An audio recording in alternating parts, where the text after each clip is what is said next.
Hey everyone, and welcome back to the channel. Today is a Monday. Yesterday was my first day off in 2 weeks. I don't feel refreshed at all, weirdly enough. We've been having a bit of a heat wave here in the UK, and it's taking its toll on me because I've not been able to sleep properly and stuff like that. And yeah, it's been having a bit of an adverse effect on a lot of people I've been speaking to. Anyway, we had some orders over the weekend, so I'm going to run around now. I'm going to pick them, and then I'll show you what people have picked up, and then yeah, I'll give you a bit of an update on how last week went, how the weekend went, and we'll go from there. So let's see what people ordered. So these were today's orders. We had 2 people pre-order the Grand Cathay Battalion box. As of recording, we've only got 1 of these left available to pre-order, and if you look up there, we've still got some Sentinels, some of the character on the Drake book, and some of the Grand, what they call Gate Masters of Celestial Cities. We've also got as well some Sanctifiers and Goremongers, plus their cards available still to pre-order, so check out the website. Next, somebody's ordered a dice tray. It's a bit of a weird one, this. In certain lights, it's the purple one. In certain lights, it looks blue, but that's the blue one. It's like a deep bluish purple. It looks quite cool, actually. Some of the squeeze bottles, super useful, and some of our clearance P3 paints, great value for money. And then somebody's ordered a brush case and a mystery bag. This particular mystery bag is a misprints and fails mystery bag, and if anybody's ever ordered a mystery bag from us before, you know we're exceedingly generous in what we dish out in them. But it is a mystery, but all the misprints and fails in that bag will have been taken from this box here, of small models, and maybe 1 or 2 from this box here. So didn't show what I picked, obviously, so it remains a mystery. So everybody who ordered yesterday, when we were in store, thanks, and hope you enjoy what you get. Except the people who order the the Warhammer World, you'll have to wait for yours, obviously. Not released till the 5th of July, but some good stuff. Cheers for that. So, how did last week go? So each week has been increasing, week to date, and the middle of last week, it was a slow start, but the middle of last week, so yeah, Tuesday, Wednesday and Thursday were very, very strong compared to other Tuesday, Wednesdays and Thursdays. But that was pretty much propped up by like 1 or 2 sales in a day type of thing. For all intents and purposes, the traffic for the day was actually very, very slow.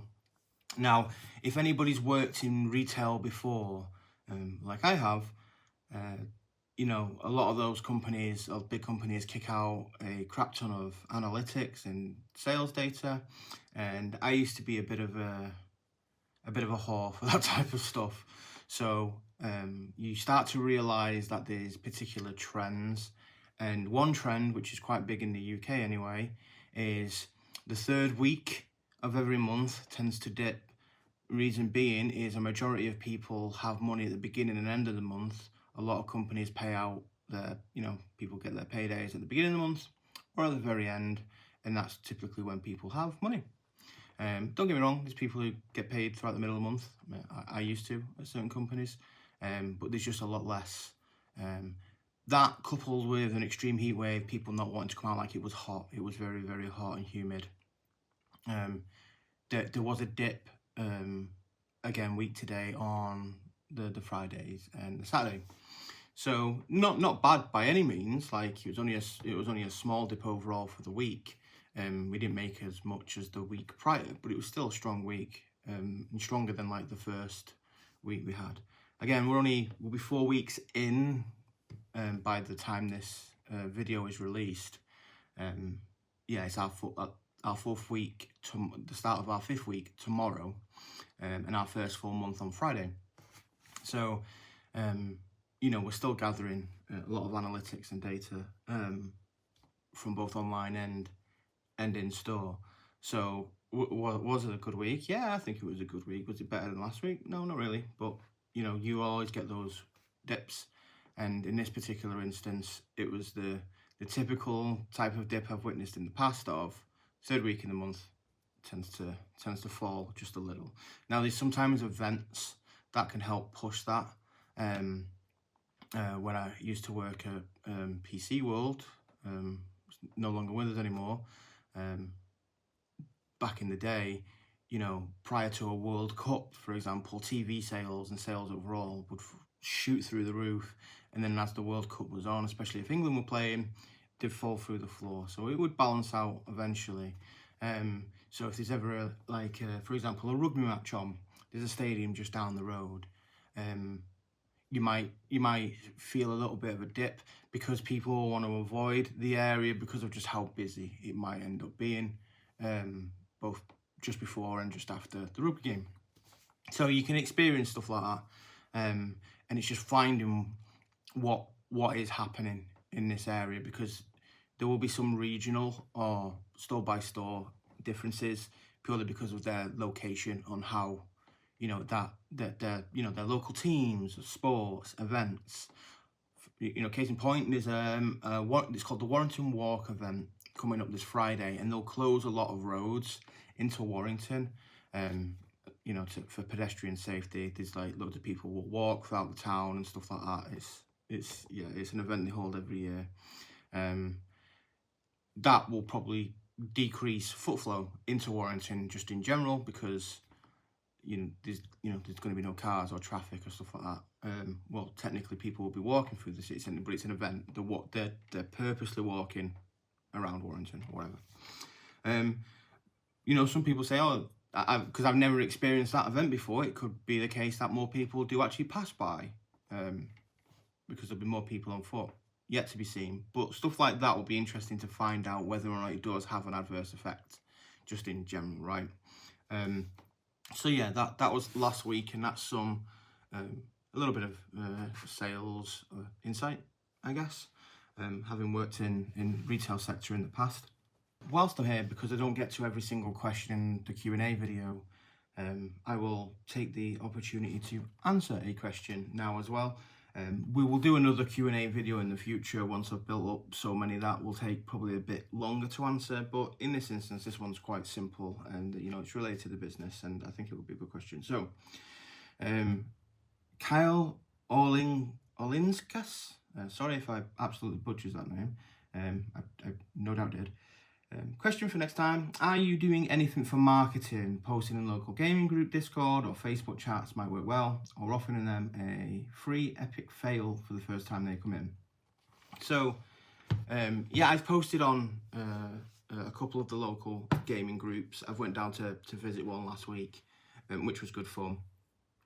A lot of them don't seem to use Discord too much, or they don't seem to be very active. Other ones that do use Discord are for game systems that I currently can't get hold of, like Battletech, unfortunately. But yeah, I've kept an eye out on that, most definitely. A lot of people who come in recommend them as well, plus I've been recommended some from even the Warhammer store, believe it or not. As for when they come in, do they get something? Well, everybody gets something when they come in and make a purchase. So basically, I've got this. So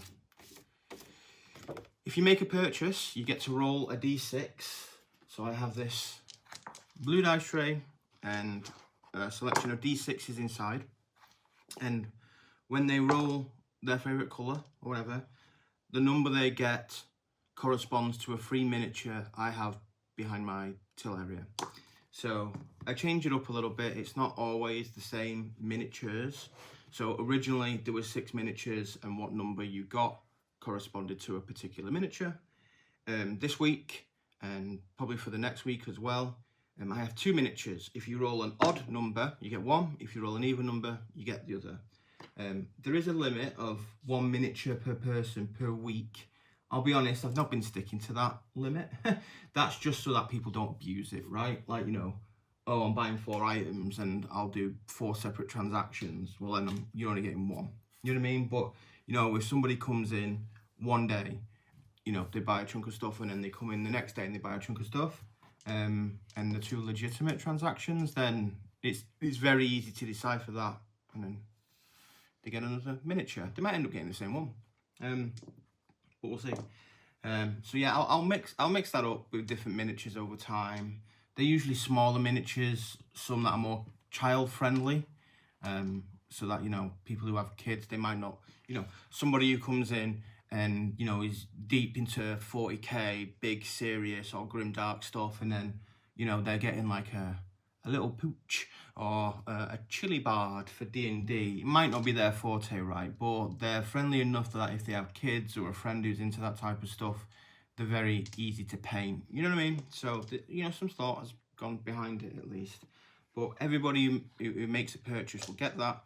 And everybody who does an online order, they go through the same thing. It's just that I roll the dice for them. That determines what they get.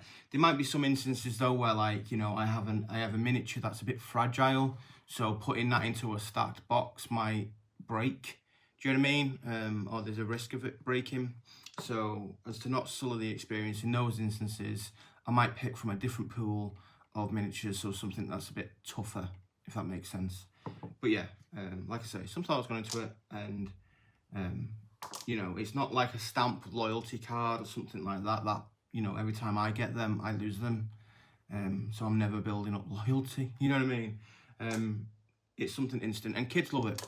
So, you know, if the customers have children, they get to roll the dice, they get something there, and then they're rewarded for the patronage, right? So yeah, that's what I do when people come in store. Yes, I'm going out to local game clubs and stuff like that. For example, as well, when the Cathay pre-order stuff went up, I posted it onto those groups first before I posted it wide, because in this instance, I would prefer to feed local players, because they're the ones that will ultimately end up keeping the lights on for this place, right? So, you know, I don't want to put stuff aside or any of that jazz for people. Not yet, at least, because I just don't have the stock levels to even justify that. And I'm trying to both cater online and in store, so I might end up, you know, saving some if I get loads of something for local players and stuff like that in the future. But yeah, I'll post and nudge, you know, if there's a big release coming out, you know, does somebody really want Space Wolves? I might prod them if they've shown some interest, that type of thing. So yeah, I am trying my utmost, keeping myself pinched to keep on top of that. I've not paid for any advertisement yet, or done anything in that realm, but that will be something that probably comes in future once I'm a bit more stocked up and, you know, a bit more settled. I hope that answers that question. I feel like that was quite a long, rambling answer, but so I think that will do it for this week's little week start update. I've got another video planned, talking about whether or not the hobby is dying. That'll probably be the next video. Again, if you've got any questions, leave them in the comments below. I'll try and build a little bit of a catalogue of them and then do another Q&A video if that's worthwhile. If not, I will drip feed answers to those questions throughout videos like this. Go on the website, www.Epics'N'Stuffs.com. Again, if you purchase something from there, it supports us directly and you get the goods in return. You can go onto my Patreon, which is patreon.com/Epics'N'Stuffs, of course. And on there you can get some free STLs. If you're into 3D printing, jump over there, grab those STLs, get printing. And you can support us a plethora of other ways via, you know, liking, subscribing, sharing the video, all that good YouTube stuff. I'll leave it there. Thanks for watching, take care, speak soon.